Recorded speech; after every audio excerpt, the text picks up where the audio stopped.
The first time somebody paid me independently to teach them Spanish, I remember telling my dad, I'm never gonna be able to go back to working for somebody if I can know that I can make it on my own, right? Now, this was back in 2020. I was on furlough from Colorado. I'd been working at the ski slopes for a couple years after college, right? And I had no idea what was about to become of my life from that moment onwards, from that simple $50 2-month Spanish course that I sold. So when I graduated college, I didn't know what I wanted to do. I just knew that I wanted to travel a little bit. I wanted to pursue some of the hobbies and interests that I had, right? So I made the decision to move out to Keystone in Colorado, and I worked on the ski slopes, right? It wasn't really a career. I didn't really view it as a career. It was just a way to make money and snowboard at the same time. I was able to snowboard all morning long and then go work at night and basically do that. Wake up, eat, snowboard, go to work, go to sleep, right? But then in 2020 of that year, I injured myself twice. I bruised up my hip and knocked myself out in the terrain park, and then I broke my collarbone, right? And right as I was about to come back, I think I was back for a week to where I could snowboard, or maybe 2, and COVID hit, and the ski slopes shut down, right?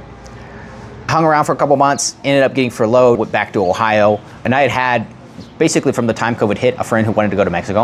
I was like, nah, let's chill out. Let's see what actually happens before we make that decision.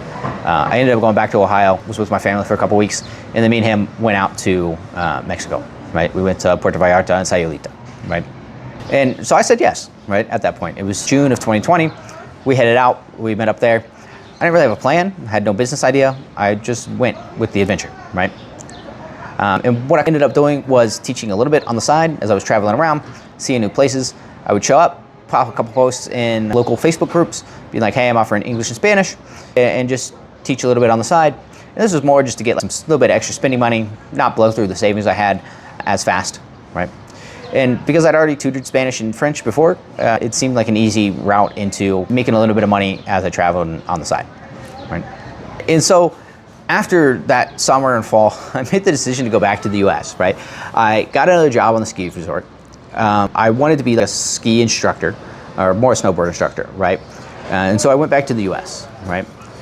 And so I drove from Ohio to Utah. Well, I didn't actually get all the way to Utah because somewhere in Wyoming, I slept in my car over the night. That was fine. And then I woke up the next morning, turned the car on, start to drive, and the entire motor seizes up, right? Took it to the mechanic. The mechanic's like, we're gonna have to change it. The cost to replace the motor was more than just buying a new car, and I didn't have the money. So I was like, well, I'm screwed, right?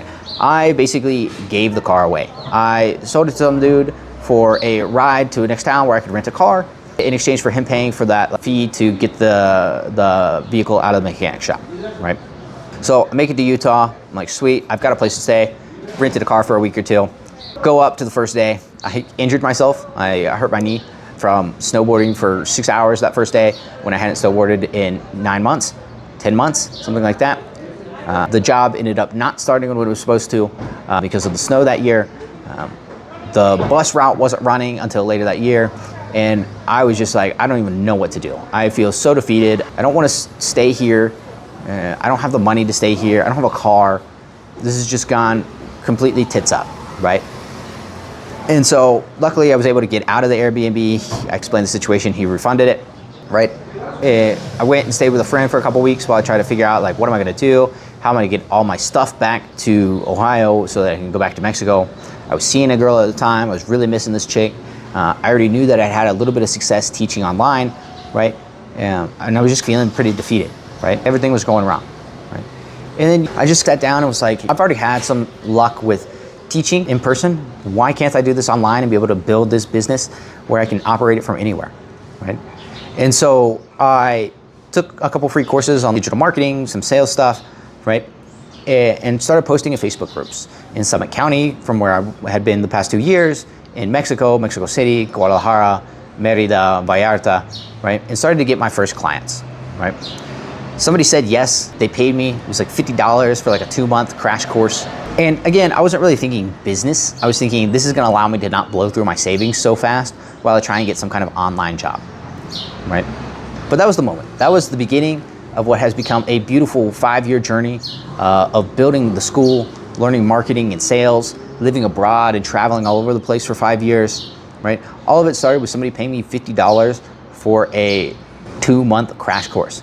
To put it in perspective, I charge 50% more than that, like $75 an hour for private classes now, right? Versus before, that was what I was charging. I was charging less than that for this 2-month course, right? And so, I kept teaching expats in Mexico, people in Summit County who wanted to learn the basics of marketing, learning how to sell, right? And so I went from offering just these like random classes to actually building a system and putting it in a place that could actually work and make life cool, right? And give me the opportunity to build something real, right? And I have this saying I keep repeating to myself of bet on yourself, right? And over the past 5 years, I've had various opportunities to go and work for other people. I've gotten job offers, I've been defeated, I've picked up side gigs, right? And every time I've come to like crossroad, I've chosen to bet on myself, right? And that has always led to something positive, whether that is an advance in the school, a new opportunity, new students, new clients, right? Every time I've decided to bet on myself, it has worked out for the better, right? And it has gotten me to the point where I am today, where I'm running a language school that offers English, Spanish, and French. I'm able to travel when I want, not that I want to as much anymore. I'm able to surf every day. I'm able to do jiu-jitsu every day. I'm able to box when I want. I can go to the gym, right? I live on the beach. I have essentially achieved every single goal that I ever had as a young child. To live by the beach, to be able to train all day and do sports, right? Get paid to study languages, which at this point, not 100% because they don't actually pay me just to sit there and study languages, but my studying languages then allows me to create a better product for my students who are paying me, right? And 5 years later, here I am. I'm in Oaxaca, in the beautiful city of Oaxaca. I'm up here for a few days for a short little long weekend, right? And all of this ability, I'll be going to Guadalajara here in a few days. I'll be in Huatulco next week, right? All came from a $50 2-month long crash course and the desire not to go home, right? And it turns out that I could make it all on my own without having any other help, right? I built the school by myself. I don't have any investors. It's just me. It was my dream and my desire to work and to live abroad and to travel and live that digital nomad lifestyle, which is why, even though I don't call myself a digital nomad anymore, I'm eternally grateful for that phase that I went through, right? However, this thing has been a wild ride and has looked absolutely nothing like I expected it to look, right? And so if you are out there thinking, I want to be a digital nomad, I want to work for myself, I want to build a business, remember to bet on yourself. Know that you have the ability, right, to go out and make something happen, build a business, start a side hustle, right? Something that is going to allow you to fulfill your dreams, right? Achieve everything you ever wanted, right? It's just going to look absolutely nothing like you're going to expect it to. Thank you guys for watching. If you guys have any questions, feel free to leave them down below. And I look forward to sharing a little bit more of my journey with you guys here over the next little bit.